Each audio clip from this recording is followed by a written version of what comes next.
اعوذ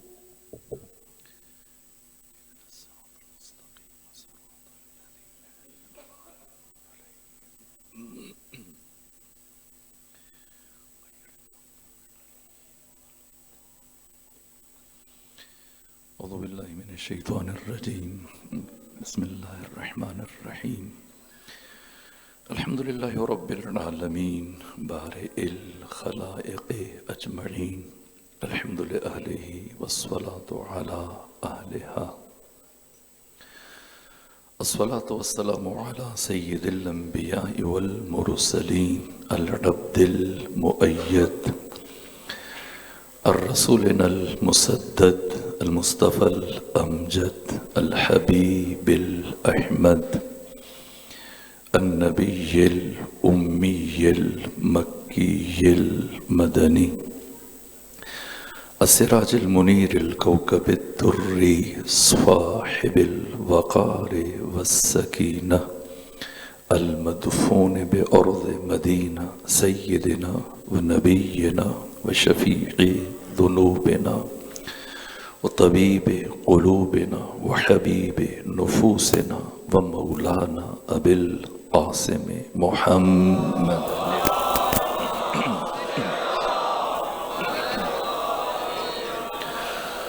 وأهل بيته الأطيبين الأطهرين الأنجبين المعصومين المظلومين ولعنة الله على أعدائهم ومنكري فضائلهم وغاصبي حقوقهم من جوم عداوتهم إلى الآن ومن الآن إلى قيام يوم الدين أما بعد فقد قال حق سبحانه وتعالى في القرآن بسم الله الرحمن الرحيم ألف لام ميم أحسب الناس أن يتركوا أن يقولوا آمنا وهم لا يفتنون ولقد فتنا الذين من قبلكم وليعلمن الله الذين صدقوا وَلَيَعْلَمَنَّ الْكَاذِبِينَ صلوات بھیجئے خاندان فاطمہ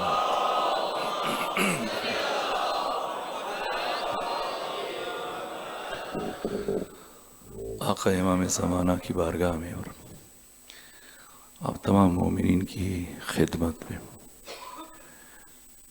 شہداء اسلام آباد کی مظلومانہ شہادت کی تعزیت اور تسلیت پیش کرتا ہوں۔ پیغمبر اکرام اسلام فرماتے ہیں کہ فوق کل برن برن، ہر نیکی کے اوپر ایک اور نیکی ہے، لیکن شہادت سے بلندر کوئی دوسری نیکی نہیں ہے۔ خمینی ابو چکن رحمت اللہ علیہ انہوں نے فرمایا کہ شہداء شمع محفل بشریت ہستند، یہ بہت دقیق جملہ ان کا کہ شہداء بشریت انسانیت کی محفل کی شمع ہے، ان سے روشنی ہے، ان سے ضیاء ہے، ان کے بغیر اندھیرا ہے، تاریکی ہے، ظلمت ہے۔ شہید کا خون اور وہ قیمتی ترین خون ہے کہ جسے تلوار سے زیادہ طاقتور قرار دیا گیا۔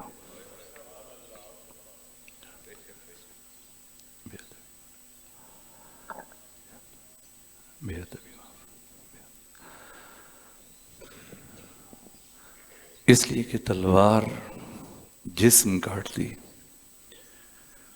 یہ شہید مرتضیٰ مطہری کا جملہ ہے، اپنی کتاب فلسفہ شہادت میں انہوں نے یہ تحریر کیا کہ شہید کا جسم، شہید کا خون تلوار سے زیادہ طاقتور ہے، اس لیے کہ تلوار جسم کاٹتی ہے، لیکن شہید کے خون میں یہ طاقت ہے کہ وہ تاریخ کے رخ کو بدل دیتی ہے۔ شہداء ہمارا سرمایہ ہے، اور یہ بھی شہید مرتضیٰ مطہری کا جملہ میں پڑھ رہا تھا کہ کسی بھی معاشرے، مردہ معاشرے کو زندہ کرنے کے لیے سب سے مؤثر ترین عامل شہید کا مقدس لہو ہے، خون ہے۔ شہادت حادثہ نہیں ہے، شہادت ایک آگاہانہ، ایک مقدس، شعوری اور اختیاری راستہ ہے۔ یہ شہید کا خون پھر پوری قوم اور ملت کو زندہ کر دیتا۔ جو کچھ ہوا اسلام آباد میں، ہمیں اس پر افتخار ہے۔ یہ تاریخ انسانی میں اور تاریخ اسلام میں تشیع کا طرۂ امتیاز ہے۔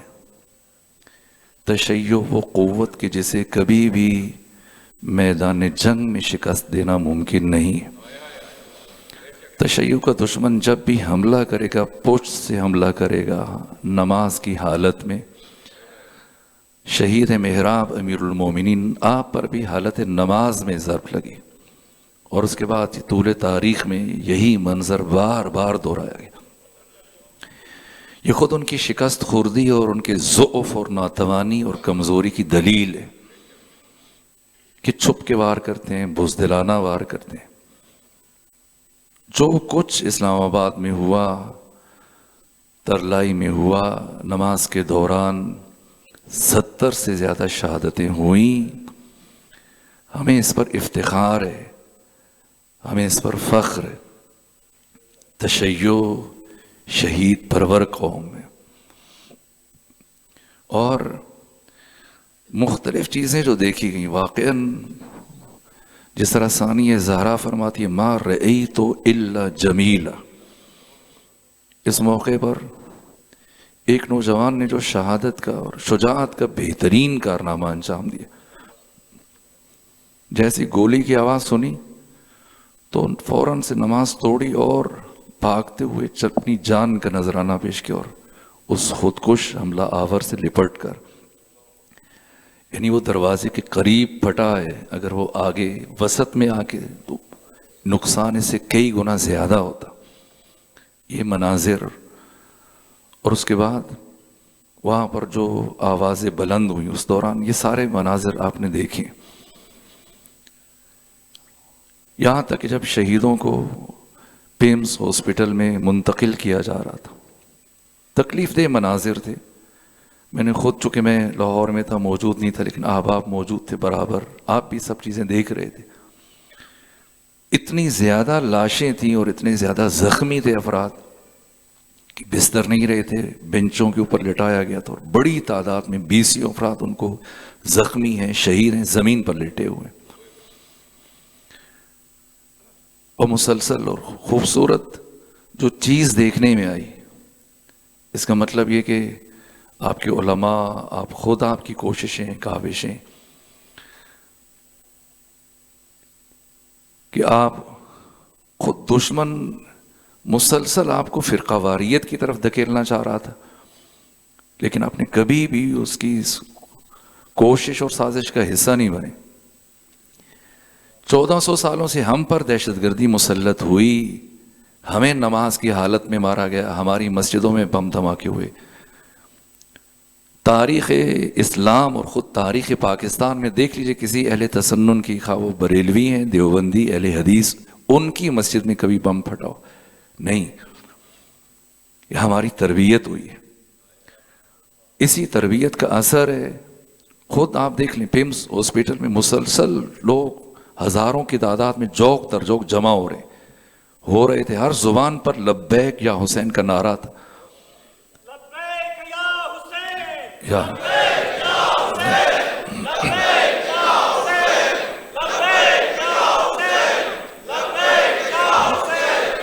لیکن ایک معمولی ایسی کمزوری، کہیں پر انسانی اور اخلاقی قدروں سے نیچے آ کے کوئی ایسا لفظ کسی زبان سے نہیں سنا گیا۔ آپ دیکھ لیں، باپ بیٹے کی لاش اٹھا رہا ہے، بھائی بھائی کی لاش اٹھا رہا ہے، عزیز اپنے رشتہ داروں کی، دوستوں کی لاشیں اٹھا رہے ہیں، ٹکڑے چن رہے ہیں، لیکن زبانوں پر کوئی ایسا ناشائستہ، کوئی شکوہ، کوئی شکایت، کوئی ایسا لفظ نہیں ہے. بس یہی پوچھ رہے تھے مگر کیا نماز پڑھنا جرم ہے؟ سجدہ کرنا جرم ہے؟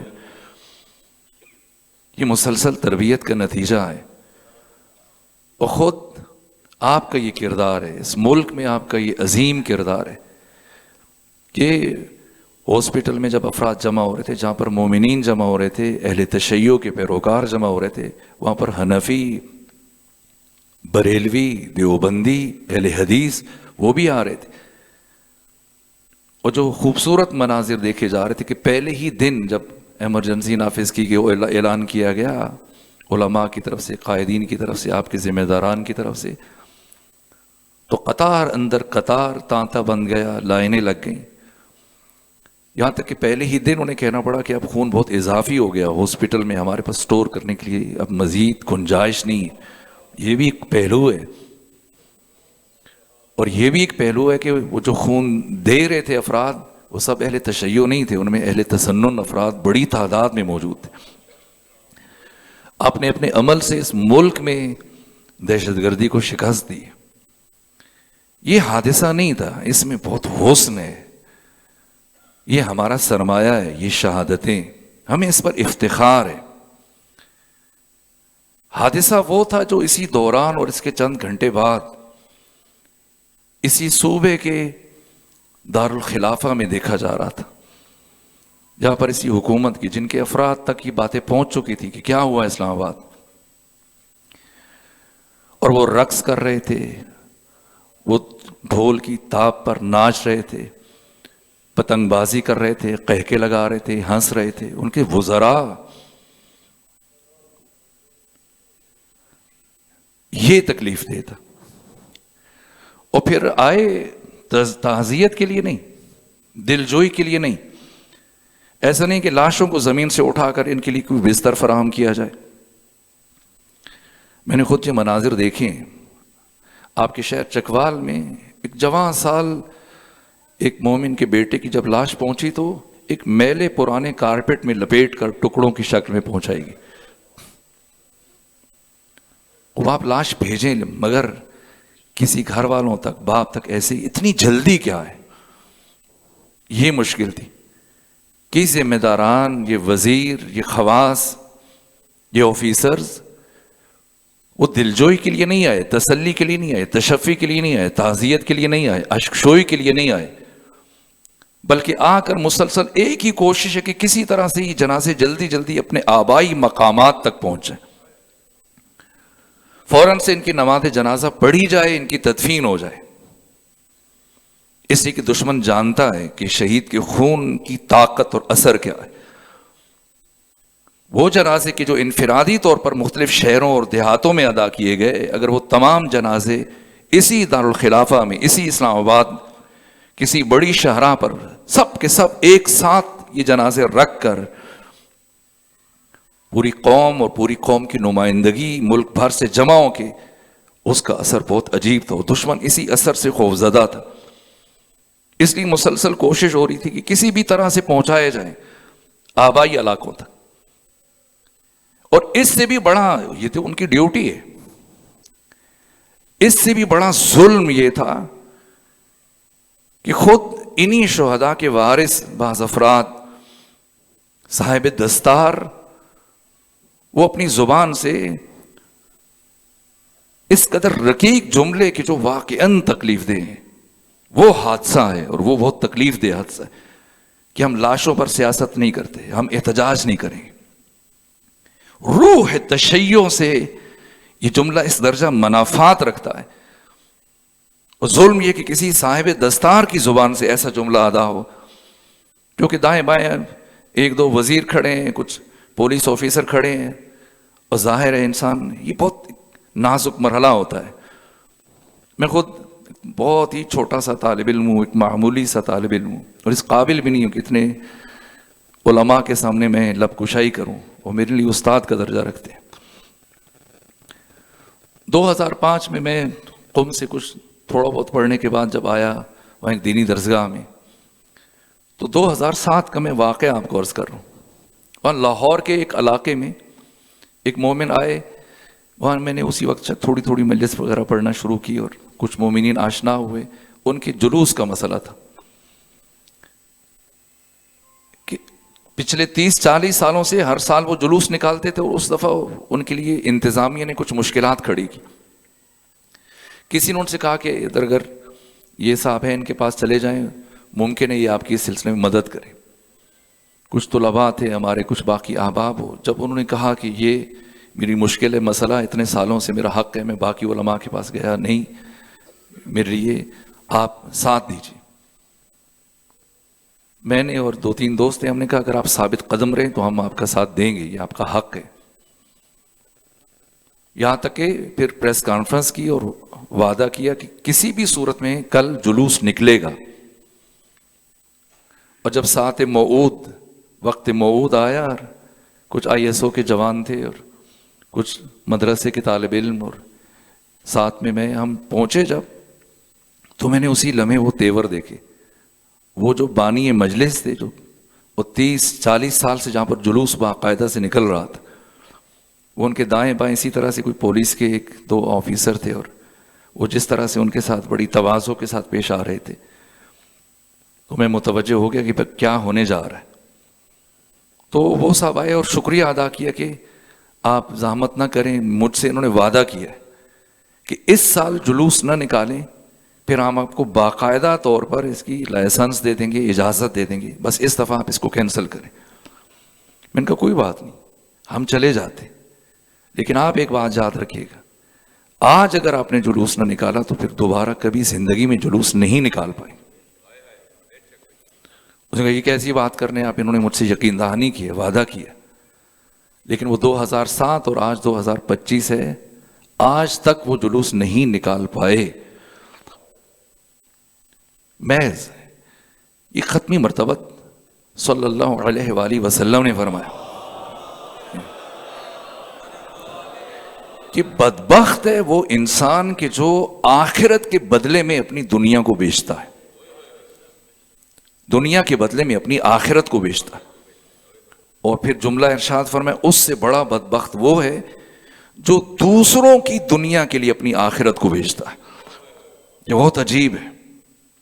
یہ منظر بہت تکلیف دہ تھا کہ مثلاً چند وزراء کے ساتھ اور چند افسروں کے ساتھ تعلق استوار ہو جائے, کچھ دن کے لیے ہمیں رے کی گندم کھانا مل جائے,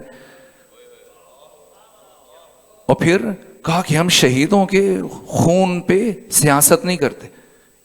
یہ بہت زہریلا اور بہت تکلیف دہ جملہ ہے. میں اس طرح سے کبھی بات نہیں کرتا, آپ جانتے ہیں, لیکن اس جملے کی اتنی تکلیف تھی جس کے لیے میں نے یہ بات شروع کی. اب سوچئے کہ یہ بات کہاں تک جاتی ہے. اس کا مطلب کربلا کے اسیروں کو بالکل لفظی لینے چاہیے تھے, کچھ نہیں کہنا چاہیے تھا, کربلا محو ہو جاتی. مردہ یزید کو مردہ بات کہنا یہ زینبیت نہیں ہے. زندہ یزیدوں کا تعقب کر کے انہیں کیفر کردار تک پہنچانا یہ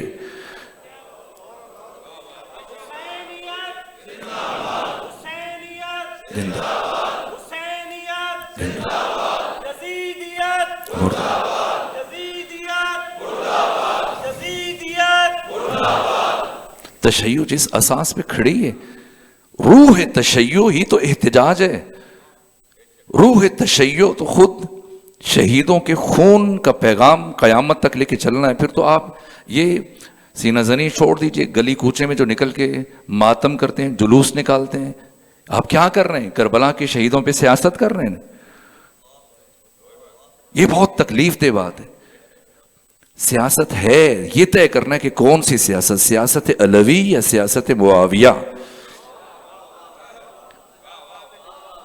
ہم جو ان لاشوں پہ سیاست کرنا چاہ رہے تھے یہ سیاست علوی ہے, لیکن جو آپ کر گئے یہ سیاست معاویہ ہے. ہم قوم کے لیے ان شہیدوں کے خون کو اجاگر کرنا چاہ رہے تھے, آپ نے اپنی ذاتی فائدے کے لیے, وہ بھی حقیر ترین معمولی ترین ایک دنیاوی فائدے کے لیے, معمولی مفاد کے لیے, معمولی تعلق کے لیے, چھوٹے موٹے کسی مفاد کے حصول کے لیے آپ نے اتنا بڑا ظلم کیا، واقعاً اس کا اثر بہت عجیب ہوتا۔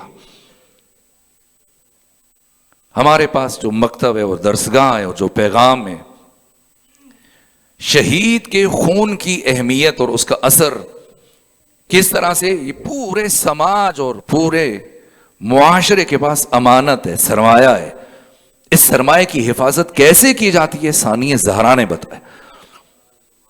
یہاں پہ بھی فوراً آپ دیکھیں کس طرح سے، یعنی بسنت چل رہی ہے، بسنت چل رہی ہے، اور کسی نے کہا ہم تو بھائی یہ دشمن کی سازش ہے، ہم تو سیلیبریشن کریں گے۔ یہ وزیر، ایک وزیر کی زبان سے ایسے جملے جاری ہو رہے ہیں، اور پھر ایسی تکلیف دہ باتیں، یعنی جو آپ کے ڈپٹی کمشنر ہے اسلام آباد کا، اس نے جو ٹویٹ کیے وہ آپ دیکھیں، کہاں اتنی ہلاکتیں ہو گئی، پھر کہاں لقمہ اجل بن گئے، اور پھر اس کے اوپر پریشر کہ یہ آپ نے کیا کہہ دیا، 31 مرے، فوراً سے وہ ڈیلیٹ کروا دی گئی اس سے۔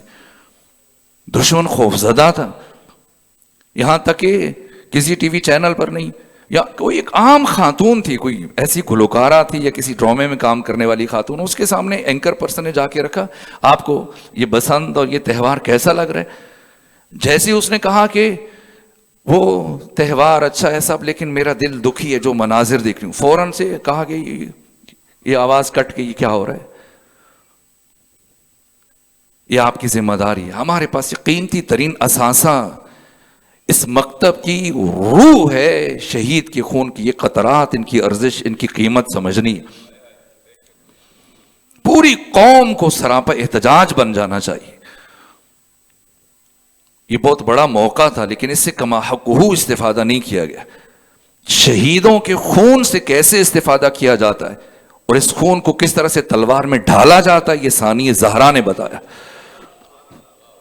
حوادث اور مصائب اور مشکلات کے سمندر کو چیرتے ہوئے تاریخ انسانی کا مشکل ترین سفر طے کر کے جب شام پہنچی، اور اس نے بھی چھپانا چاہا، پہلے تو فخر کر رہا تھا اور اسے اپنی فتح سمجھ رہا تھا، لیکن جیسی ثانیہ زہرا نے وہ ایک جملہ کا، پہلے مرحلے میں جب اس نے اپنے کفر کا اظہار کیا، مطمئن تھا جیت گیا ہے، کہا اے کاش بدر و احد میں مرنے والے میرے آباء و اجداد زندہ ہوتے تو دیکھتے کہ کس طرح سے میں نے اپنے اجداد کے خون کا بدلہ محمد اور علی کی بیٹیوں سے لیا۔ اس جملے کے جواب میں ثانیہ زہرا نے کس مرحلے پر کیا کہا، عجیب جواب دیا۔ خطبہ شروع نہیں کیا ہے، اس لیے کہ یہ خطبہ شروع کرنے کا محل نہیں تھا۔ جیسے یہ جملہ کہا، پہلے مرحلے میں جو حاضرین تھے، جو مہمان تھے، جو گورنر تھے، جو سفیر تھے، جو دوسرے آس پڑوس سے آئے ہوئے تھے، ان پر اس شخص کی حقیقت کو آشکار کرنے کے لیے کہ بظاہر یہ تخت کے اوپر بیٹھا ہوا ہے، براجمان ہے، اس کی حقیقت کیا ہے۔ یہ جو چند ٹکے کے آج 2 دن کے لیے وزیر ہے، پھر کل کہیں اور ہوگا، ان کی خوشنودی حاصل کرنے کے لیے آپ شہیدوں کے خون سے سودا کر رہے ہیں۔ ثانیہ زہرا نے سکھایا کہ طاغوت سے کیسے گفتگو کی جاتی ہے۔ میرا سلام ہو ایک مجاہد عالم جو اسی موقع پہ پہنچو، کس دیدہ دلیری کے ساتھ، کس جرأت اور شجاعت کے ساتھ للکارا، یہ عالم کا کردار ہونا چاہیے، نہ یہ کہ ایسے افراد کے جو جنہیں معمور کیا گیا ہو ہم خون کے، شہیدوں کے خون کی، یہ منفی تجارت کی گئی ہے، یہ تکلیف دے۔ شہید کے خون سے کیسے استفادہ کیا جاتا ہے، جیسے ہی یزید نے یہ جملہ کہا، ثانیہ زہرا نے خطبہ شروع نہیں کیا، فرمایا تو جو ان سب کے سامنے اتنا معتبر بنا ہوا ہے، اتنا محترم بنا ہوا ہے، یہ سب سر تمہارے سامنے جھکے ہوئے ہیں، ہر زبان تجھے خلیفۃ المسلمین کہہ رہی ہے، ہر زبان تجھے امیر المومنین کہہ رہی ہے، لیکن سن یزید، تو علی ابن ابی طالب کی بیٹی کی نگاہ میں اتنا ہیچ ہے، اتنا پست ہے، اتنا کمتر و ذلیل ہے کہ علی کی بیٹی تجھے لائق تذکرہ نہیں سمجھتی، علی کی بیٹی تجھے لائق گفتگو نہیں سمجھتی۔ ہم بھی نام نہاد وزیروں سے کہیں گے وہ تو 3 براعظموں کا حکمران تھا، تم تو کسی ایک صوبے کی ایک معمولی وزارت لے کے اکڑ رہے ہو اور توہین کر رہے ہو شہیدوں کے لہو سے، اور ایسے جملے کہ ہم تو اس طرح کی باتوں سے اپنی سیلیبریشن کو اور اپنی خوشی پہ متاثر نہیں ہونے دیں گے. نااہل ترین حکومت اور نااہل ترین ادارے اور نااہلی اس سے بڑی نااہلی ہوگی اگر ہم ایسے اداروں پر، ان اداروں کے افراد پر انحصار کریں. وہ آ کر ہمارا دفاع کریں گے، وہ ہماری عزاداریوں کو بچائیں گے، وہ ہمارے جلوسوں کی حفاظت کریں گے، وہ ہماری نمازوں کی حفاظت کریں گے، نمازیوں کی، عزاداروں کی، مسجدوں کی، امام بارگاہوں کی. نہ، ہم نے اپنی حفاظت خود کرنی ہے. تراشست تیشے خود جادہ خیش زراہ دیگران رفتن حرام است. ان سے کوئی توقع نہیں ہے. یہ تماشائی یہ کس مقصد پہ، کس مرحلے پر آئیں گے؟ بس میرے عزیزوں، میں طویل سفر طے کر کے اور ایسی کیفیت میں کہ میں شاید شرمندہ ہوں، احباب نے کہا اور میں حاضر ہو گیا. میں چاہتا ہوں ان شہیدوں کا ذکر ہے. میں سرور و سالار شہیدان، امام حریت، امام عزت، امام غیرت، امام انقلاب، راکب دوش رسول، سید شباب اہل الجنہ حسین ابن علی علیہ آلاف و تحیید و ثنا کا ذکر کروں، چند باتیں ان سے کروں کہ ان شہداء کی ارواح خود اپنے سردار کا ذکر سنیں. ہمارے پاس نصاب خود کربلا ہے، ہمارے پاس نصاب خود عاشورہ ہے. شہیدوں کے خون سے کس طرح سے استفادہ کیا جاتا ہے، کس طرح سے ان کے پیغام کو پہنچایا جاتا ہے، کس طرح سے شہیدوں کے خون کی ترجمانی کی جاتی ہے. ثانی زہرا نے سکھایا. مصائب کے سمندر سے گزر کر ام المصائب جیسی گورنر ہاؤس میں پہنچی ہیں. آج عہدوں کو دیکھ کر 2-3 وردی والے پولیس افراد کے افراد کو یا کسی وزیر کو دیکھ کر ہم فوراً سے اپنے ایمان کا سودا کریں، اپنے عقیدے کا سودا کریں معمولی منفعت کے لیے. کس مرحلے پہ کس طرح سے اپنے مکتب اور نظریے کی ترجمانی کی جاتی ہے ثانی زہرا نے بتایا.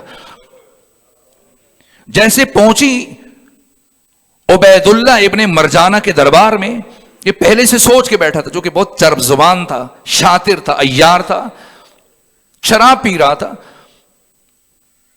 ایسے میں جیسے ہی مخدرات عصمت و طہارت کو، ان اسرا کو امام سجاد کی ہمراہی میں اس کے دربار میں لایا گیا، دیکھتی اس نے اپنے ساتھیوں کے ہمراہ مل کر کہکے لگائے، ہنسنے لگا. اور پھر وہ جملہ جو اس نے بہت دیر سے سوچا ہوا تھا کہ جیسے یہ بیویاں بچے آئیں گے تو میں یہ بات پوچھوں گا، جب وہ جواب دینے پہ آئیں گے تو ہم سب مل کے ان کا مذاق اڑائیں گے، کہکے لگائیں گے، ہنسیں گے. اس لیے جیسے ہی، اور یہ کربلا ہے، کربلا نے ہمیں سکھایا یا علی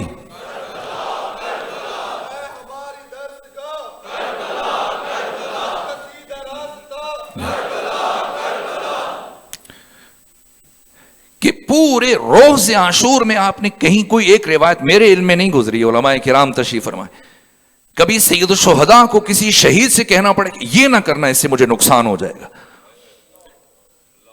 اور اس سے کروڑ گنا زیادہ مشکل وہ ایک ایک لمحہ جو کربلا سے کوفہ اور کوفہ سے شام تک طے کیا گیا. لیکن عجیب بات یہ تھی کہ سارے سفر میں ایک مرتبہ بھی قافلہ سالار علی زین العابدین اور ثانی زہرا کو کسی بی بی یا بچے سے یہ نہیں کہنا پڑا کہ ایسا کیوں کیا، اس سے ہمیں نقصان پہنچے گا، یا ایسے سمجھایا ہو کہ نہ یہ نہ کیجیے گا. کربلا سے ہم نے کیا کیا سی، کوئی اضطراب نہیں ہے، کوئی بے چینی نہیں ہے، کوئی گھبراہٹ نہیں ہے، کوئی پریشانی نہیں ہے. مصائب اور حوادث کے سمندر سے گزر کر اتنی طمانینت ہے کہ سارے سفر میں کسی بچے کو یہ نہیں کہنا پڑا. تیاری میدان میں اترنے کے بعد نہیں کی جاتی ہے، تیاری کر کے میدان میں اترا جاتا ہے. ایسی قوم بنو جب پکارے جاؤ بیدار نظر آؤ. جیسی ثانی زہرا عبید اللہ ابن زیاد کے دربار میں داخل ہوئی، بھوکی پیاسی بیبیاں تمام تر مظالم اور مصائب کو برداشت کر کے، لیکن ہر ایک کو اپنی ذمہ داری کا احساس ہے. فوراً سے ثانی زہرا کی گرد سب بیبیوں نے، بچوں نے حالہ بنایا، اپنے اپنے مقام پر کھڑی ہوئی. اور اب جیسے ہی سوال کیا عبید اللہ ابن مرجانہ نے، علی کی بیٹی بتا تو نے کربلا میں اپنے خدا کو کیسا پایا؟ یہ سوچ رہا تھا کہ بی بی شکوہ کریں گی، شکایت کریں گی، ہمارے مردوں کو قتل کیا گیا، ہمارے حجاب چھین لیے گئے، ہمارے مردوں کی لاشوں پہ گھوڑے دوڑا دیے گئے، پھر ہم ہنسیں گے، سب مل کے مذاق اڑائیں گے. لیکن اللہ رے معرفت زینب بنت علی، جیسی پوچھا اس شقی نے کہ بتا علی کی بیٹی تو نے کربلا میں اپنے خدا کو کیسا پایا، لبھائے زینبی میں جنبش پیدا ہوئی. فرمایا ما رأیت الا جمیلا، میں نے کربلا میں اپنے خدا کو بہت حسین پایا. یہ اتنا بڑا جملہ تھا کہ امام وقت، انسان کامل، ولی خدا علی زین العابدین جو سن رہے تھے، آپ کی آنکھوں سے اشک جاری ہوئے اور یہ جملہ سند جاری فرمائی، ان عمتی زینب عالمۃ غیر معلمہ. زمانے کا امام علی زین العابدین گواہی دے رہے کہ پوری کائنات میں سوائے اللہ کے کوئی بھی میری پھوپھی زینب کا استاد نہیں ہے. استاد آیت اللہ دارستانی فرماتے ہیں کہ 2 خطبے جو ثانی زہرا نے کوفہ اور شام میں دیے، اگر آپ کے بجائے آپ کے نانا امام الانبیاء سید الرسول ختمی مرتبت کو ان 2 مقامات پر کھڑے ہو کر خطبے دینا پڑ جاتے کوفہ اور شام میں، عبید اللہ ابن زیاد کے سامنے اور یزید ابن معاویہ ابن ابو سفیان ابن حرب ابن امیہ کے سامنے، تو پیغمبر گرامی اسلام بے عینہ ہی وہی خطبے ارشاد فرماتے جو آپ کی شیر دل بیٹی زینب بنت علی نے ارشاد فرمائے. نہ ایک لفظ کم، نہ ایک لفظ زیادہ. اس لیے کہ جس طرح سے نانا شاگرد خدا، اسی طرح سے نواسی اور بیٹی بھی شاگرد پروردگار ہے. ہر 2 مدرسہ الہیہ کے فارغ التحصیل ہیں. ثانی زہرا نے بشر کو یہ دید عطا کی کہ کربلا کو کس دید سے دیکھو، یہ اساس ہے. اس لیے میں یہ زحمت دے رہا ہوں. کس نگاہ سے، کس افق پر کھڑے ہو کر، کس زاویہ دید سے، کون سی اینک لگا کر کربلا کو دیکھو تو تمہیں کربلا کی الف با سمجھ میں آئے گی. پھر تم نہیں کہو گے کہ خون کے شہیدوں کی لاشوں کی ہم تجارت نہیں کریں گے. آپ خود تجارت کر رہے ہیں. اس دید ثانی زہرا نے بتائی، ما رأیت الا جمیلا. اب بتایا کہ کربلا میں کیا ہوا. کربلا میں جمال خدا کا ظہور ہوا ہے. وہ دن جو بظاہر چند گھنٹوں پر مشتمل ہے، اگر مؤرخ لکھے گا تو وہ یہی لکھے گا کہ 12 مہینوں میں سے کسی مہینے کے ایک دن کا نام عاشورہ ہے. لیکن عاشور وہ آفتاب بے غروب کہ جو طلوع ہوا لیکن قیامت تک کبھی غروب نہیں ہو سکے گا.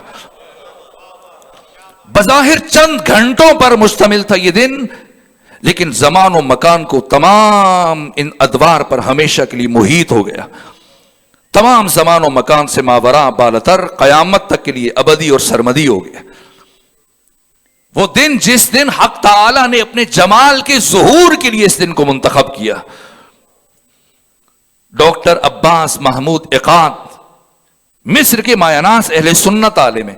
انہوں نے ایک کتاب لکھی جس کا نام ہے حسین ابو الشہداء. اور اس کتاب کے اول میں ایک بڑی خوبصورت بات کہی جو کسی شیعہ عالم نے نہیں لکھی، کہ جب میں نے کربلا کو پڑھا اور کربلا کا مطالعہ کیا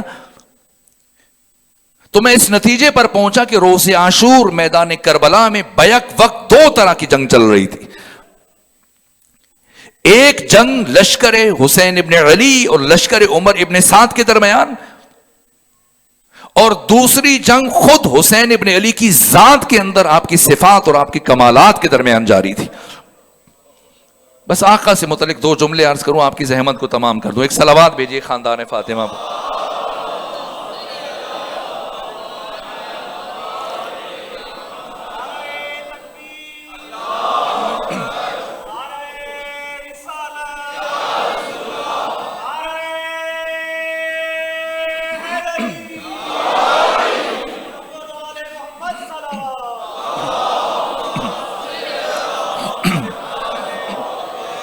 کہا کہ دوسری جنگ حسین ابن علی کی ذات کے اندر آپ کی صفات، آپ کے کمالات کے درمیان جاری تھی. روز عاشور ہر وصف حسین اور ہر کمال حسین پورے اوج اور عروج پر. ہر کمال حسینی یہ چاہتا تھا کہ وہ دوسرے سے آگے نکل جائے.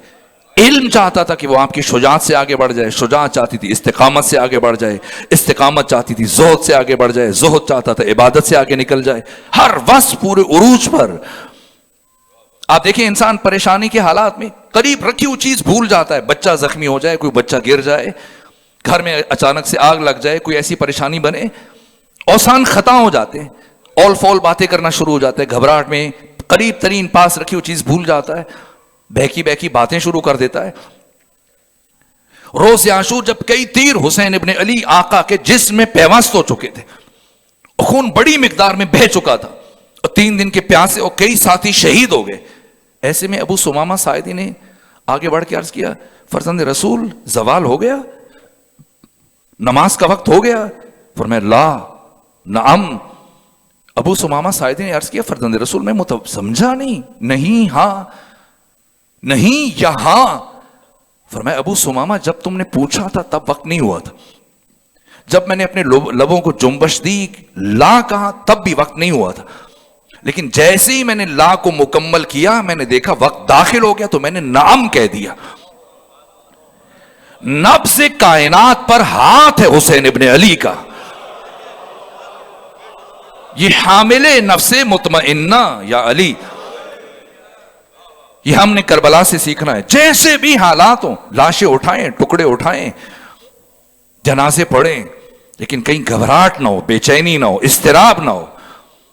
ہم نے کربلا سے سیکھنا ہے. ہم سب مکتب کربلا کے شاگرد ہیں. یہ علم حسین اور شجاعت حسین اور استقامت حسین اور جرأت اظہار, بچپنے کے واقعات, جوانی کے واقعات نہیں. بس میں 2 جملے اور عرض کروں. روز عاشور جو ڈاکٹر عباس محمود اقات نے کہا کہ جب سب ساتھی امام حسین کے شہید ہو چکے, بیٹے, بھتیجے, بھائی, ساتھی, حتی علی اصغر بھی شہید ہو گئے, ایسے میں عمر ابن سعد آگے بڑھا اور آگے بڑھ کے کہنے لگا, اے حسین ابن علی, مجھے ابھی دارالامارہ سے, گورنر ہاؤس سے ابن مرجانہ کا, عبید اللہ ابن زیاد کا خط آیا, اور وہ کہہ رہا ہے کہ حسین سے کہو اگر ابھی بھی مصالحت کے لیے آمادہ ہو جائے تو حسین کو معاف کیا جا سکتا ہے, اپنی خواتین کے ہمراہ واپس بھیجا جا سکتا ہے. یہ لوگ کہتے ہیں کہ انسان کسی مرحلے پر پہنچ کر کمپرومائز کر لیتا ہے.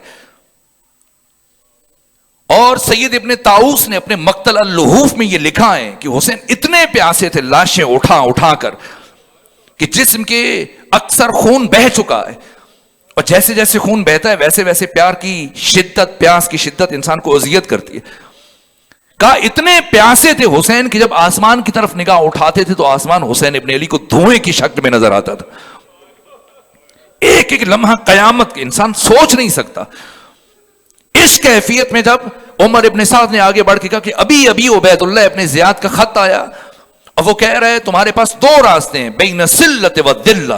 جیسے یہ جملہ سنا امام غیرت اور امام عزت حسین ابن علی نے, آپ کی حلقوم اور حنجرے سے آواز جاری ہوئی اور پورے میدان کربلا میں سنی گئی. فرمایا ان الدعی یبن الدعی قد رکزنی بین الاسنتین, حرام زادے کا حرام زادہ بیٹا وہ مجھے اختیار دے رہے بین سلت و ذلہ, کہ میں بیعت کروں, ذلت قبول کروں, یا پھر مرنے کے لیے تیار ہو جاؤں. اے عمر ابن سعد, جا کر کوفہ میں عبید اللہ ابن زیاد کو بتانا حسین کربلا میں کہہ رہے تھے ہیہات من الذلہ, اللہ نے ذلت کو حسین سے بہت دور رکھا ہے.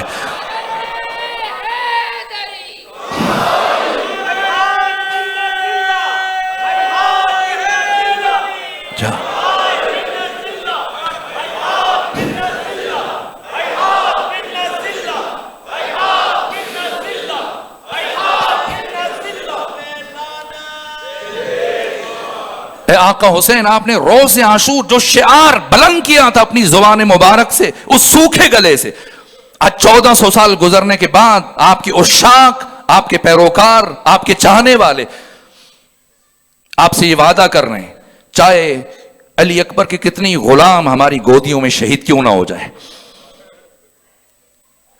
کتنے ہی علی اصغر کے غلام ہماری گودیوں میں مارے جائیں, ذبح کر دیے جائیں, ٹکڑے ٹکڑے ہو جائیں. آپ نے دیکھا ہوگا ایک بچہ, چند سال کا بچہ, اور اس کا نام بھی علی اصغر تھا, اپنے دادا کے ساتھ نماز پڑھنے کے لیے گیا تھا. آقا ہم وعدہ کرتے ہیں ہم کبھی تیرے پرچم کو سر نگو نہیں ہونے دیں گے. اگر ہم سب کو شہید کر دیا جائے اور ہم میں سے صرف ایک بچہ روئے زمین پر زندہ رہ جائے وہ بھی یہی کہے گا کہ یزیدیت مردہ آباد اور حسینیت زندہ آباد ہے. یہ ہمارا شعار ہے. ہم کبھی طاغوت کی غلامی کا طوق اپنی گردن میں نہیں پہنیں گے. شہادت ہمارا افتخار ہے, شہادت ہمارا سرمایہ ہے. ہم نے اس سرمایہ کی حفاظت کرنی ہے. ہر وقت پورے عروج پر وہ جرأت اظہار, اور اب تلوار اٹھائی. دیکھیں کس مرحلے پر تلوار اٹھائی. اب وقت نہیں کہ میں مزید جزیات کو بیان کروں. یہاں تک کہ جب تلوار اٹھائی اور حملے شروع کیے, شہید مطہری فرماتے امام عزت اور امام غیرت کئی کلومیٹر تک دشمن کے لشکر کو ہانک کر لے جاتے ہیں. فرماتے ہیں 3 دن کے پیاسے کی جنگ دیکھو, اس کی جنگ دیکھو جس کا علی اکبر جیسا بیٹا تم نے مار دیا, اس کی جنگ دیکھو جس کے عباس جیسے بھائی کے شانوں کو تم نے قطع کیا. اکیلے حسین دشمن کو بھگاتے ہوئے لے جاتے ہیں. پھر پلٹ کر خیام کے گرد ایک ٹیلا منتخب کر رکھا تھا, وہاں پر کھڑے ہو کر بلند آواز سے فرماتے لا حول ولا قوت الا باللہ, تاکہ اہل حرم کو اپنی موجودگی کا یقین دلا دیں, احساس دلا دیں, اور دشمن کو بھی متوجہ کر دیں کہ کوئی خیام کی طرف پلٹ کرنا ہے. جو آخری حملہ کیا 12 کلومیٹر دور اکیلے زخمی اور پیاسے حسین دشمن کے لشکر کو 12 کلومیٹر تک بھگاتے ہوئے لے کر گئے. سید مہدی بحر العلوم جیسے برجستہ شخصیت نے جملہ کہا کہ میرے لیے طے کرنا مشکل ہے کہ میں یہ طے کر سکوں کہ علی بڑے شجاع تھے یا حسین ابن علی بڑے شجاع تھے.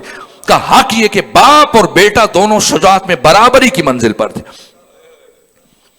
ابو الحسن حفیظ جالندری یہ اشعار میں کبھی پڑھتا ہوں جنہوں نے شاہنامہ اسلام لکھا, پاکستان کے قومی ترانہ لکھنے والے, یہ بھی روز عاشور سید الشہداء کے ان لمحات کی شجاعت کو نظر انداز نہ کر سکے, اور لکھا لباس ہے پھٹا ہوا غبار میں اٹا ہوا, تمام جسم نازنی چھدا ہوا کٹا ہوا, یہ کون سی وقار ہے بلا کا شاہ سوار ہے کہ ہے 1000 قاتلوں کے سامنے ڈٹا ہوا.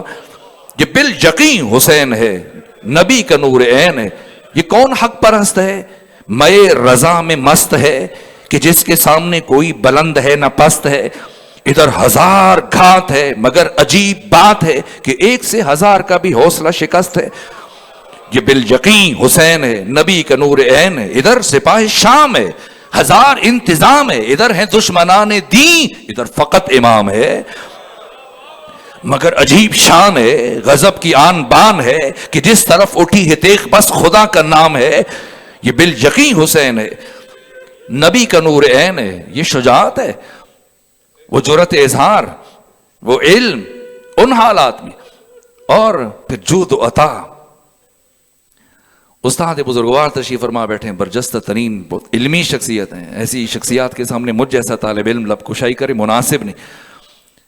لیکن حسین ابن علی مظہر اسماء خدا, ذات کا مظہر ممکن نہیں ہے, اسماء ذات کا مظہر بھی, اور صفات ذات کا مظہریت بھی ممکن نہیں ہے. جو 3 ہے, حیات ہے, علم ہے, قدرت ہے. لیکن جو باقی دعائے جوشن کبیر میں 1000 کے قریب آپ صفات پڑھتے ہیں, اسماء خدا, ان تمام اسماء الہی کے مظہر تام حسین ابن علی, حق تعالیٰ کی رحمانیت کے مظہر. وقت دعا ہے تو میں بس یہ ایک روایت عرض کر دوں. اللہ کی رحمت کے ساتھ کسی کا کوئی تقاب پہچاننا ہے حسین کون ہے, جس کے پاس حسین ہے اس کے پاس سب کچھ ہے. ایک جملہ خود آقا امام حسین نے روز عاشور فرمایا تھا. حق تعالیٰ کی بارگاہ میں مناجات کرتے ہوئے کہا کہ پروردگار جس نے تجھے پا لیا اس نے کیا کھویا, اور جس نے تجھے کھو دیا اس نے کیا پایا. آئیں سب مل کر آقا حسین کی بارگاہ میں یہ عرض کریں, اے آقا حسین جس نے تجھے پا لیا اس نے کیا کھویا, اور جس بد نصیب نے تجھے کھو دیا اس نے کیا پایا. حسین حق تعالیٰ کے کرم کی تجلی, حسین حق تعالیٰ کی لامحدود رحمت کے مظہر. یہ جو ہمارے یہاں جملہ کہا جاتا ہے کہ اللہ 70 ماؤں سے زیادہ مہربان ہے, میرے اعتبار سے یہ جملہ درست نہیں ہے. اس لیے کہ سرے سے میدان الگ ہے. ماں کی رحمت یا ہم انسانوں کے کسی کے ساتھ ایک شفقت آمیز رویہ, اس میں اور خدا کے رحمان ہونے میں یہ 2 الگ چیزیں ہیں, سنخیت نہیں ہے. ہماری رحمت ایک اور ہے. مثلا جیسے اگر آپ یہاں پہ تشریف لا رہے ہو, راستے میں ایک معذور ہے جس کے ہاتھ نہیں ہے, پاؤں نہیں ہے, بینائی نہیں ہے، نابینا ہے، اپاہج ہے، کسی راستے میں بیٹھا ہے، مدد کا طلبگار ہے، اور آپ اس کے پاس سے گزریں تو ذرا تذبذب میں پڑ جائیں گے، اس کی مدد کرنی چاہیے نہیں کرنی چاہیے، ہو سکتا ہے کہیں پیشہ ور نہ ہو، اسی کچ مچ کی کیفیت میں آپ آگے بڑھ جاتے ہیں، اور چند قدم اٹھانے کے بعد آپ کو لگتا ہے کہ نہیں، ہو سکتا ہے کہ حقیقتاً مستحق ہو، تو اس کی مدد کرنی چاہیے، پھر پلٹ کے آتے ہیں اور کافی آگے جانے کے بعد لوٹ کے آتے ہیں، اس کی مدد کرتے ہیں۔ یا آپ نے کس کی مدد کی؟ اس کی مدد کی یا خود کی مدد کی؟ خود کی مدد کی، اس کی مدد نہیں کی، اس لیے کہ ہماری تخلیق اس انداز سے ہوئی ہے کہ جب ہم ایسا منظر دیکھیں اور پھر ریئیکشن نہ دکھائیں، مثبت عکس العمل نہ دکھائیں، اس کی مدد نہ کریں، تو ہماری روح میں کانٹا چبھتا ہے۔ تو وہ اس کی مدد کرنے کے لیے نہیں لوٹا تھا، وہ اس اپنی روح سے اس کانٹے کو نکالنے کے لیے پلٹ کر آیا۔ یہ ہماری رحمت ہے، اگر ہمارا رحیمانہ رویہ ہے۔ خدا تو صمد ہے، خدا بے نیاز ہے، خدا کی رحمت کا بشر کی رحمت کے ساتھ کیا تقابل ہے؟ اگر خدا کی رحمت کا مظہر تام دیکھنا ہے تو روز عاشور حسین ابن علی۔ میں نے مقتل کی کئی کتابوں میں یہ روایت پڑھی ہے، روز عاشور جب تمام ساتھی شہید ہو گئے، بیٹے بھتیجے شہید ہو گئے، اپنی شہادت سے کچھ لمحے پیشتر خیمے کے دروازے پر بیٹھ کر حسین ابن علی زار زار گریہ کر رہے ہیں، رو رہے ہیں۔ ثانیہ زہرا بھیا کے رونے کی آواز سن کے باہر آئی، کہا بھیا حسین علی اکبر کو یاد کر کے رو رہے ہیں، پہچاننا ہے حسین کون ہے؟ فرمایا نہیں۔ کہاں ابو الفضل عباس کو یاد کر کے رو رہے ہیں؟ فرمایا نہیں۔ کہا علی اصغر کی یاد میں اشک بہا رہے ہیں؟ فرمایا نہیں۔ سنیں گے؟ ایک مرتبہ ثانیہ زہرا نے پوچھا بھیا حسین پھر کیوں رو رہے ہیں؟ عجیب ہے یہ جملہ مقتل کی کتاب میں نے دیکھا، دشمن کے لشکر کی طرف اشارہ کیا، حسین کون؟ حق تعالی کی لامتناہی رحمت کا مظہر، دشمن کے لشکر کی طرف اشارہ کیا، فرمایا اب کی علی ہؤلاء الذین سیدخلون النار بسبب، بہن زینب ان دشمنوں کی وجہ سے رو رہا ہوں کہ ان قریب میری وجہ سے ہمیشہ کے لیے جہنمی ہو جائیں گے۔ جو دشمن کے جہنمی ہونے پر گریہ کرے اسے حسین ابن علی کہتے ہیں۔ ہمیں افتخار ہے، ہم اس حسین کے نام پر جمع ہوتے ہیں، اس حسین کا ذکر کرتے ہیں۔ حسینیت ہمارا سرمایہ ہے، لامحدود ہے۔ حسین ابن علی کی رحمت ساری زندگی بن مانگے عطا کرنے والے حسین ابن علی روز عاشور اپنی شہادت سے کچھ لمحے بیشتر، کچھ لمحے پہلے کیا کیا؟ ایک مرتبہ جب حملہ آخر کے بعد آئے اور خاک کربلا پر بیٹھے کچھ دیر سستانے کے لیے، اور اپنی شمشیر کو خاک کربلا میں گاڑا اور قبضہ شمشیر پر پیشانی ٹیکے ہوئے خدا کے ساتھ ہم کلام ہیں، ترکت الخلق ترا فی ہواک، پروردگار میں نے ساری کائنات کو چھوڑ دیا صرف تیرے عشق میں، وَأَيْتَمْتُ الْعَيَالَ لِكَيْ أَرَاكَ، بچوں کو یتیم کروانے جا رہا ہوں تاکہ تیری زیارت کر سکوں، اندھی ہو جائے وہ آنکھ جو تجھے نہیں دیکھ سکتی، پروردگار تو چھپا ہوا کعبہ ہے کہ حسین تیرے لیے دلیلیں تلاش کرے، پروردگار کے ساتھ گفتگو کر رہے ہیں، راز و نیاز کر رہے ہیں، ایسے میں وہ دشمن میں اتنا رعب طاری ہے آقا کا، اتنی ہیبت ہے، اتنا جلال ہے کہ دور ایک دائرے کی شکل میں سب سمٹ کر جمع ہو رہے ہیں، جرت نہیں ہے کوئی قریب آیا آقا کے سامنے، مبادا اٹھ کھڑے ہوں پھر حملہ کریں۔ ایسے میں دشمن کی صفوں کو چیرتا ہوا ایک شخص آگے بڑھا، سب سے کہہ رہے مجھے دکھاؤ وہ باغی کہاں ہے، وہ خارجی کہاں ہے، سب حضرت کی طرف اشارہ کر رہے ہیں، صفوں کو چیرتے ہوئے آگے بڑھا اور قریب آ کے امام کو سلام کیا۔ جیسے اس کا سلام کی آواز کی سنی، حضرت نے قبضہ شمشیر سے پیشانی اٹھائی، سلام کا جواب دیا، فرمایا تو مجھے اجنبی معلوم ہوتا ہے، مسافر معلوم ہوتا ہے۔ کہنے لگا آپ نے اتنی بھیڑ میں کیسے پہچانا کہ میں اجنبی ہوں؟ فرمایا اس لیے کہ آج کے دن ان سب میں سے کوئی ایک بھی مجھے لائق سلام نہیں سمجھتا۔ کون ہے؟ کہاں سے آیا؟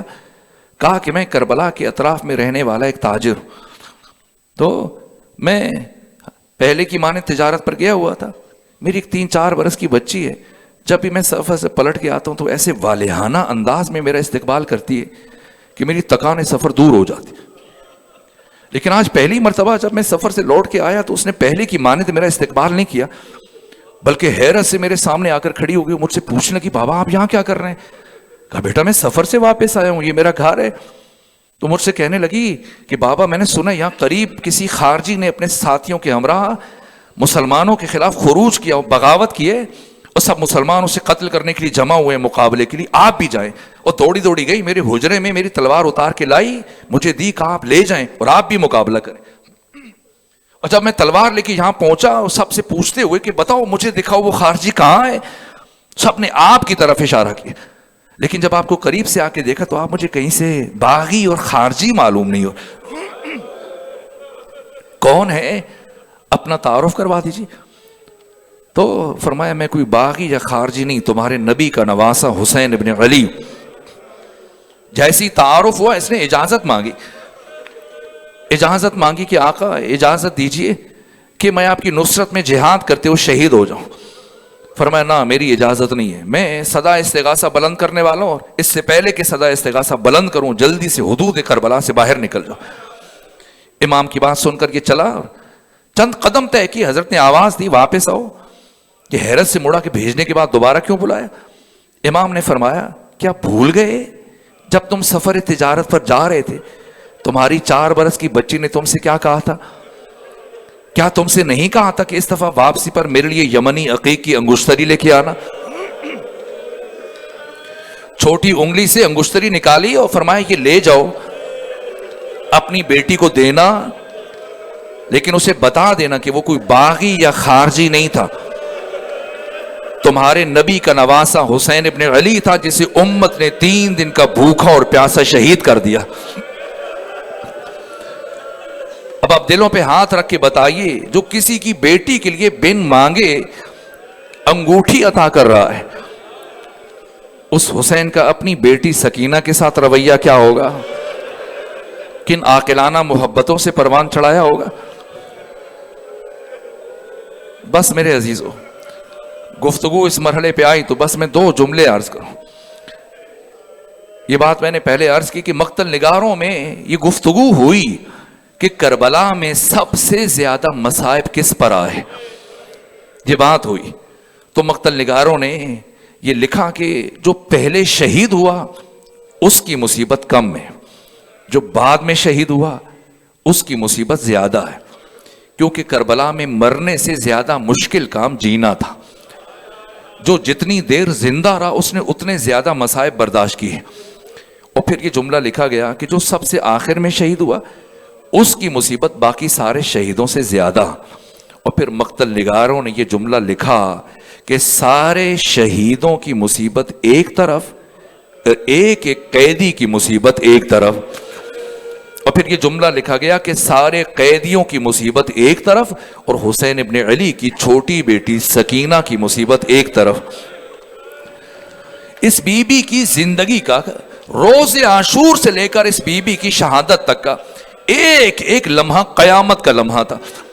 ایک روایت جو میں نے بارہا پڑھی آج پھر عرض کر رہا ہوں کہ ایک مرتبہ 11 محرم کو جب یہ 11 جرنیل اپنے سپاہیوں کے ہمراہ آگے بڑھے اور ثانیہ زہرا سے کہنے لگے کہ ہم آپ کو سوار کرانے کے لیے آئے، بی بی نے انگشت سبابہ کا اشارہ کیا، خبردار سب پیچھے ہٹ جاؤ، ہم مخدرات عصمت و طہارت ہیں، کوئی ہمارے قریب نہیں آئے گا، ہم خود سوار ہوں گی.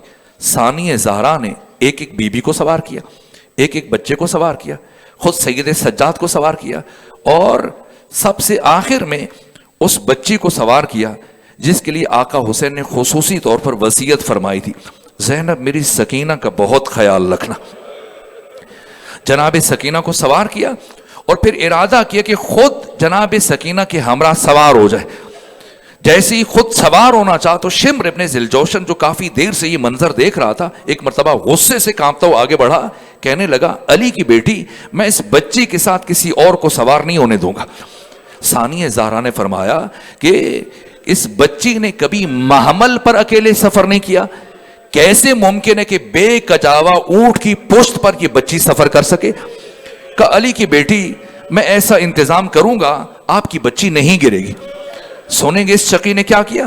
صاحب ریاض القدس نے لکھا ہے اس شقی نے زمین سے رسی کا ایک ٹکڑا اٹھایا اور اس رسی کا ایک سرا جناب سکینہ کے ایک پاؤں کے ساتھ باندھا اور اونٹ کے نیچے سے گزار کر دوسرا سرا دوسرے پاؤں کے ساتھ باندھ دیا اور کہنے لگا دیکھیے میں نے کیا انتظام کیا، اب آپ کی بچی نہیں گرے گی. قافلہ چل پڑا. منزلیں طے ہونے لگی، شہر گزر رہے ہیں، جنگل گزر رہے ہیں، صحرا گزر رہے ہیں، آبادیاں گزر رہی ہیں، لیکن یہ رسی مسلسل اونٹ کی جلد کے ساتھ رگڑ کھاتی رہی، اور کسی مرحلے پر پہنچ کر یہ رسی اتنی کمزور ہوئی کہ یہ رسی کھل گئی۔ یہ کون سا وقت تھا؟ یہ رات کا آخری پہر تھا، جب یہ کاروان ایک جنگل سے گزر رہا تھا، تو جیسی وہ رسی کھلی، حسین ابن علی کی یہ 4 سالہ بچی اونٹ کی بلندی سے زمین پر گری، لیکن کیونکہ تاریکی تھی، سناٹا تھا، خاموشی تھی، کسی کو پتہ نہ چلا کہ امام حسین کی بیٹی گر چکی ہیں۔ لیکن چند قدم قافلہ طے کرنے کے بعد ایک مرحلے پر رک گیا۔ جیسے ہی کاروان رکا، شمر ابن ذوالجوشن غصے سے اپنے سپاہیوں کے پاس آیا اور کہنے لگا، میں نے تمہیں منع کیا تھا میری اجازت کے بغیر نہ رکنا، کیا ہوا ہے؟ کہا کیا کریں، وہ نیزہ جس پر سر حسین ابن علی سوار ہے، یہ نیزہ زمین میں گڑ گیا اور اٹھانے کے باوجود ہم سے نہیں اٹھ رہا۔ شمر ہے، قاتل حسین ہے، لیکن یہ نہیں کہا کہ ایک سے نہیں اٹھا تو 2 اٹھاؤ، 3 اٹھاؤ، نہ۔ اس شقی نے ہاتھ میں تازیانہ لیا اور چلتا ہوا امام سجاد کے پاس آیا اور بنا کچھ کہے امام کی پشت پر تازیانوں کی بارش کر دی۔ اتنے تازیانے مارے کہ امام کی پشت سے خون جاری ہوا، اور جب امام کا خون بہنے لگا تو شمر نے امام سجاد سے کہا، سید سجاد اپنے بابا حسین سے کہیے یہاں سے آگے بڑھے، ورنہ میں آپ کو مسلسل مارتا رہوں گا۔ یہ سننا تھا کہ ایک مرتبہ امام سجاد نے سر اٹھایا، اپنے بابا کے کٹے ہوئے سر کی طرف دیکھا اور کہا، بابا جان اپنے بیٹے کو یہاں رکنے کا سبب بتا دیجئے، اپنے بیٹے کو یہاں رکنے کی وجہ بتا دیجئے۔ ایک مرتبہ لبھائے حسینی میں جنبش پیدا ہوئی، فرمایا، ارے سجاد میری سکینہ پیچھے جنگل میں گر گئی ہے، اور جب تک میری سکینہ نہیں آئے گی میں یہاں سے آگے نہیں بڑھوں گا۔ بس جیسی یہ الفاظ ثانیہ زہرا کے کانوں سے ٹکرائے، بی بی نے خود کو اونٹ کی بلندی سے زمین پر گرایا، آواز بلند کی، اینا بنتی السکینہ، اینا بنتی السکینہ، ارے میری بیٹی سکینہ کہاں ہے؟ جب کہیں سے آواز نہ آئی تو ڈھونڈتے ہوئے ایک جھاڑی کے عقب میں پہنچی، کیا دیکھا؟ ایک معظمہ ہے جن کے چہرے پر نقاب ہے، اور سکینہ اس بی بی کی گود میں سر رکھ کر سو رہی ہیں۔ ثانیہ زارا آگے بڑھی اور حیرت سے سوال کیا، ارے مخدرہ، جب ساری دنیا ہماری دشمن بن چکی ہے تو آخر آپ اس بچی سے اتنی نوازش کیوں کر رہی ہیں؟ اور یہ بچی تو 11 محرم سے لے کر اب تک سارے سفر میں نہیں سوئی ہے، کیسے آپ کی گود میں آتی سو گئی؟ ایک مرتبہ اس معظمہ نے اپنے چہرے سے نقاب ہٹایا، فرمایا، ارے زینب پہچانو، اگر میں اس سے نوازش نہیں کروں گی پھر اور کون کرے گا؟ اگر میری گود میں آرام نہیں کرے گی پھر کس کی گود میں آرام کرے گی؟ ارے یہ وہی گود ہے جہاں کبھی اس بی بی کا بچہ کسی بی بی کا بابا آرام کیا کرتا تھا۔ بس میرے عزیزوں میں آخری جملہ عرض کروں، یہاں تک کہ ثانیہ زہرا نے جناب سکینہ کو اٹھایا، واپس پلٹی اور شمر سے کہا، اے شمر میں نے تجھ سے کہا تھا ہماری بچی گر جائے گی، تو نے میری بات کو اہمیت نہیں دی اور ہماری بچی گر گئی، اب میں اس بچی کو اکیلے سوار نہیں ہونے دوں گی۔ شمر کہنے لگا، نا علی کی بیٹی، ایسا ممکن نہیں ہے کہ یہ بچی کسی کے ہمراہ سفر کر سکے۔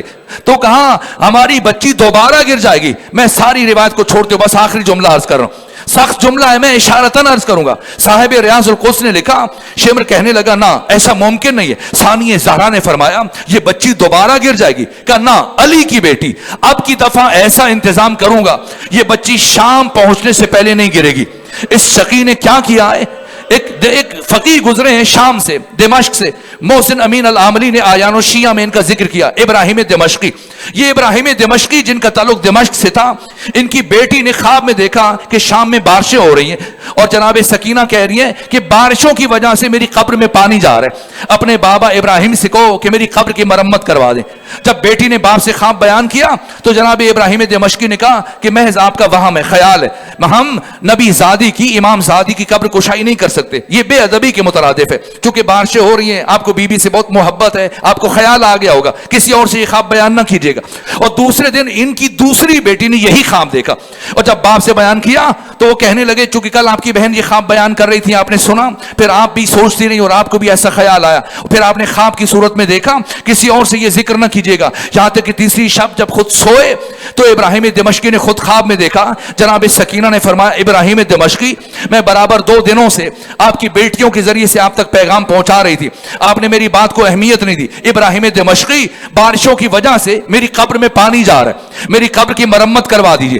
ابراہیم دمشقی یہ خواب سن کر اٹھے, زوجہ کو جگایا, اپنے دوستوں مومنین کو اٹھایا, عمائدین کے ساتھ پہنچے قبرستان میں, اور پھر قبر سے مٹی ہٹانا شروع کی. اور مٹی ہٹاتے ہٹاتے جیسی سنگ ہائے قبر ظاہر ہوئے, کہنے لگے اب مرد پیچھے ہٹ جائیں اور خواتین آگے آئیں, اس لیے کہ امام زادی کی قبر ہے, اس لیے کہ دختر حسین کی قبر ہے, تو اب مرد پیچھے ہٹ جائیں. ایک مرتبہ مرد پیچھے ہٹے, خواتین آگے بڑھیں. ابراہیم دمشقی کی زوجہ, ان کے محلے کی خواتین, ان کی بیٹیاں, اور کچھ لمحے گزرنے کے بعد ان کی بیٹیاں اور زوجہ سر و سینہ پیٹتے ہوئے ابراہیم دمشقی کے پاس لوٹی, اور بیٹیوں نے یہ کہا بابا آپ تو ہمیں بتایا کرتے تھے اس بی بی کو غسل دیا گیا, بابا آپ تو ہمیں بتایا کرتے تھے اس بی بی کو کفن دیا گیا, لیکن ہم نے حسین ابن علی کی بیٹی کو اسی خون آلود کرتے میں دیکھا.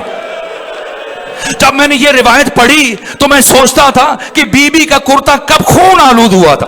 آپ کو تماچے لگے, آپ کے دامن میں آگ لگی, آپ کے بندے نوچے گئے, لیکن کرتا کیسے خون آلود ہوا تھا. پھر دیکھتے دیکھتے ریاض القدس کی اس روایت پر میری نگاہ پڑی تھی جو میں بیان کر رہا تھا کہ ایک مرتبہ ثانیہ زہرا نے جناب سکینہ کو اٹھایا, فرمایا اب ہم اس بچی کو اکیلے سوار نہیں ہونے دیں گے. اور یزید کہنے لگا شمر کہ نہ ممکن نہیں ہے, یہ بچی اکیلے سفر کرے گی. ثانیہ زہرا نے فرمایا یہ بچی گر جائے گی. شمر کہنے لگا نہ علی کی بیٹی, اب کی دفعہ ایسا انتظام کروں گا آپ کی بچی شام پہنچنے سے پہلے نہیں گرے گی. بی بی نے پوچھا کیا کرو گے؟ ایک مرتبہ شقی نے جناب سکینہ کو اونٹ کی پشت پر لٹایا, پھر رسیوں سے کس کے باندھنا شروع کیا, اس کے بعد جو اونٹوں کو دوڑانا شروع کیا. ایک مرتبہ بی بی کے جسم اطہر سے خون جاری ہوا, اور شام پہنچنے کے بعد جب رسیوں کو کھولا گیا حسین ابن علی کی بیٹی کا کرتا خون آلود ہو چکا تھا. الا لعنت اللہ علی القوم الظالمین وسيعلم الذین ظلموا ای منقلب ینقلبون. پروردگار ہماری عبادت کو اپنی بارگاہ میں قبول فرما. پروردگار ہمارے عزیزان جو شہید ہوئے ان کے درجات بلند ہیں, ان کے درجات عالی ہیں, ان کو مزید عالی فرما. پروردگار ہمیں ان شہیدوں کے خون سے وفاداری کی توفیق عطا فرما. پروردگار ہمیں اس عظیم سرمایہ کی حفاظت کرنے کی توفیق عطا فرما. پروردگار ان عزیزان اور ان شہیدان کے ورثاء کو صبر جمیل عطا فرما. پروردگار حاضرین کی تمام دعاؤں کو اپنی بارگاہ میں مستجاب فرما. ہم سب کو وحدت و اتحاد نصیب فرما. پروردگار ایران اور علماء کرام اور سید علی خامنائی راہبر مزشان کی حفاظت فرما. پروردگار غزہ, فلسطین اور دنیا میں لبنان جہاں بھی اسلامی تحریکیں حق کے راستے کے لیے سربلند ہیں و کوشش کر رہی ہیں, سب کو کامیابی و کامرانی نصیب فرما. باطل قوتوں کو اور اسرائیل کو نیست و نابود فرما. پروردگار امام زمانہ کے سپاہیوں کی حفاظت فرما. ہمیں بھی آقا کا سپاہی بننے کی توفیق عطا فرما. جملہ مومنین, مومنات, شہداء اسلام, ایسے مومنین کے جن کے لیے کوئی فاتحہ پڑھنے والا نہیں, اور شہداء اسلام آباد اور اپنے تمام مرحومین سب کی ایصال ثواب اور درجات کی بلندی کے لیے سورہ فاتحہ اور سورہ اخلاص کی تلاوت کی.